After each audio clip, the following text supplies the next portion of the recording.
and welcome to our weekly video update for Marc Hutlet Seeds. As of last week, the operation of our bulk soybean facility is complete. We're very happy to be out scouting in the field once again. In this week's video, we would like to address proper corn and soybean staging, the critical weed-free period and herbicide timing, an insect report, common misinterpretations of foliar and root damage, and Marcus's forage update.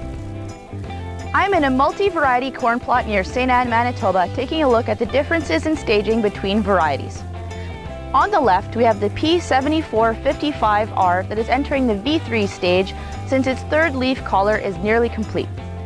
On the right, we have a competitor product that has just finished entering the V2 stage since its second leaf collar has just been completed.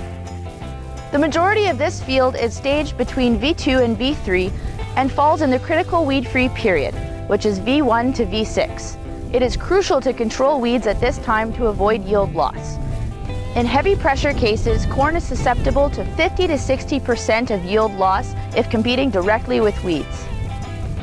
To ensure multiple modes of action, we recommend the following products to tank mix with glyphosate for corn: Armazon or Impact for volunteer canola and broadleafs, Accent for grasses, and Sortan IS for a combination of both broadleaf and grasses that also has an extended residual component. Once emerged, soybeans remain in the VE or emergence stage until their cotyledons are fully folded out. After that, it's VC, where the first unifoliate leaves are also fully folded out. Next, it will be the first trifoliate, which indicates the first trifoliate leaves that are completely folded out. In this particular field of P007A90R near Turon, Manitoba, we are beginning to see the volunteer canola pressure begin. Our recommendation for a herbicide would be the Viper ADV. This herbicide can be applied from the early cotyledon stage to the fourth trifoliate. Over the past week, we have seen isolated cases of insect pressure in corn and soybeans. Cutworms are present, and if you are scouting for them, make sure you check ridges a quarter inch below the soil surface around affected plants. Their threshold is 4 to 6% of all crop affected.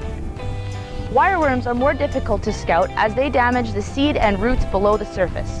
Above ground, symptoms would be leaf withering, discoloration, and stunted growth.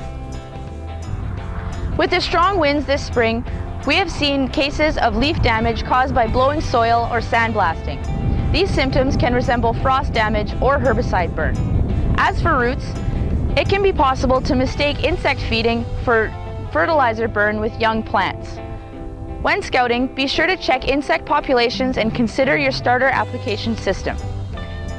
If you have any questions about insects or how to identify difficult symptoms, please do not hesitate to call. Hello everyone, this is our first forage update for 2018.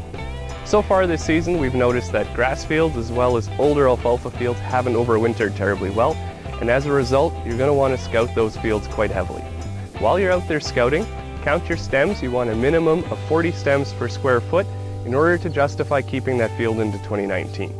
If you have any less than that, you really want to consider working that field up this fall. Some of our newly seeded fields have seen significant wind damage, and as a result, the plant stands are just not up to par. Some reseeding has already started, so please go scout these fields closely and see if you need to do something, because the time to do anything is right now. If you have any questions, please don't hesitate to contact us. Please join us this Thursday, May 31st for our early season crop tour at the intersection of Greenland Road and number 12 Highway.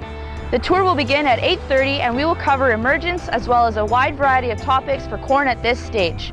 Thank you so much for watching and have a great day.